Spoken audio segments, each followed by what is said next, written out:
منگل کی شب پاکستان کے اندر ایک ہدف پر ایران کا میزائل اور ڈرون حملہ ہوا. اس خطے اور دونوں ملکوں کے تعلقات میں وہ بے چینی کا باعث بنا ہے.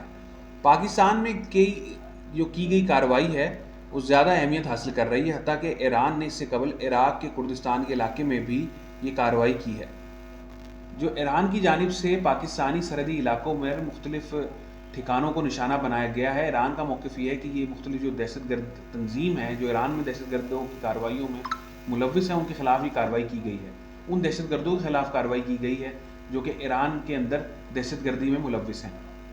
دوسری جانب پاکستان کی جانب سے شدید رد عمل کا اظہار کیا گیا ہے، اور جو میڈیا ہے اور سوشل میڈیا ہے وہ اس وقت بھرا پڑا ہے، اور ایران کے خلاف اس وقت جو شعلہ بیانی ہے اس سے کام لیا جا رہا ہے. اس وقت یہ اخبار میرے سامنے ہے جو کہ خاصا پڑھے جانے والا اخبار ہے. اس میں لکھا ہے بلوچستان میں میزائل حملہ، پاک ایران سفارتی تعلقات ختم کر دیے انہوں نے. دوسرا یہ اخبار یہ بھی پڑھا جانے والا بہترین اخبار ہے، پہلی بار ایران سے سفیر واپس بلا لیا گیا. پھر اسی طریقے سے پھر ایک اور اخبار، پاکستان نے ایرانی سفیر نکال دیا اور اپنا بلا لیا. پھر اس طریقے سے اخبارات جو ہیں وہ اسی طرح کی شہ سرخیوں سے بھرے پڑے ہیں، لیکن حال جو حقائق ہیں وہ اس کے برعکس ہیں. اس پر میں کچھ روشنی ڈالوں گا. جو ایرانی وزیر خارجہ کے مطابق ایران نے پاکستان میں ایرانی دہشت گرد گروہ جیش العدل کو نشانہ بنایا ہے، جبکہ پاکستانی دفتر خارجہ نے کہا ہے کہ اس سرحد پار کارروائی میں 2 معصوم بچوں کی ہلاکت ہوئی ہے اور 3 بچیاں اس میں زخمی ہوئی ہیں. دوسری طرف ذرائع کے مطابق ایک خبر یہ آئی ہے کہ تقریباً 100 کے قریب افراد ہیں جو کہ اس معاملے میں ہلاک ہوئے ہیں.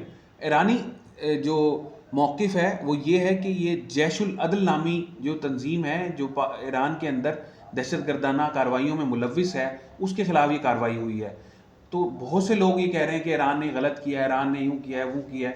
ایسا نہیں ہو سکتا کہ ہماری جو پاک فوج ہے، جو پاکستان جو دنیا کی بہترین فوج ہے، اور ہماری جو ISI ہے ایک دنیا کی بہترین اور اولین جو فہرست ہے ہماری انٹیلیجنس کی، اس میں اس کا نام ہے، تو وہ سوئی بھی ہے اور کوئی بھی ڈرون حملہ یا کوئی بھی معاملہ اور وہ اس کو پتہ نہ ہو، ایسا نہیں ہے. یہ ان کے علم میں ہے، اور ان کے میرے اندازے کے مطابق ان کے دونوں کے معاملات آپس میں ایک دوسرے کو جو معلومات ہے اس کو شیئر کر کے ہی یہ کارروائی عمل میں لائی گئی ہے.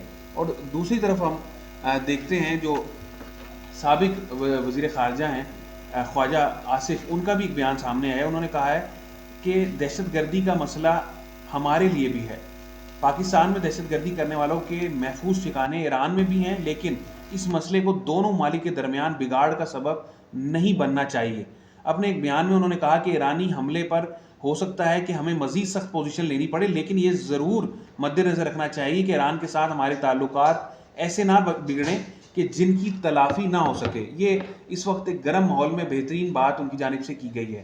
اسی طریقے سے جو ایک علامہ امین شہیدی ہیں، ان BBC پر انہوں نے انٹرویو دیتے ہوئے کہا کہ ایران کی جانب سے پاکستانی شہریوں کو نشانہ نہیں بنایا گیا، بلکہ جو دہشت گرد تنظیم ہے جو ایران کے اندر موجود دہشت گردانہ کارروائیوں میں ملوث ہیں ان کے خلاف ہی کارروائی کی گئی ہے. اب دوسری طرف آئیں، اب رنگ یہ دیا جا رہا ہے کہ پاکستان نے بدلہ لے لیا. آج جو الگ صبح کارروائی کی گئی ہے پاک فضائیہ کی جانب سے ایران کے اندر، ایران کے جو شہر ہے بارڈر سرحدی علاقہ ہے وہاں پر کارروائی کی گئی ہے. جو BLA ہے جو پاکستان کے اندر بلوچستان میں دہشت گردی کی کارروائیوں میں ملوث ہے، اور BLA کو انڈیا، اور دیگر جو ممالک ہیں وہ سپورٹ کر رہے ہیں، اس کے خلاف اب پاکستان نے ایران میں کارروائی کی ہے. اب اس کو کیا کہیں گے، پاکستان نے جواب لے دیا؟ نہیں. میرا یہ خیال یہ ہے کہ دونوں ممالک کے مابین جو انفارمیشن کا تبادلہ ہوا ہے اور اس کے مطابق یہ کارروائی عمل میں لائی جا رہی ہے، اور ہو سکتا ہے آنے والے دنوں میں یہ اس طریقے سے کارروائیاں جو ہیں وہ اس کو کنٹینیو ہی رکھا جائے گا.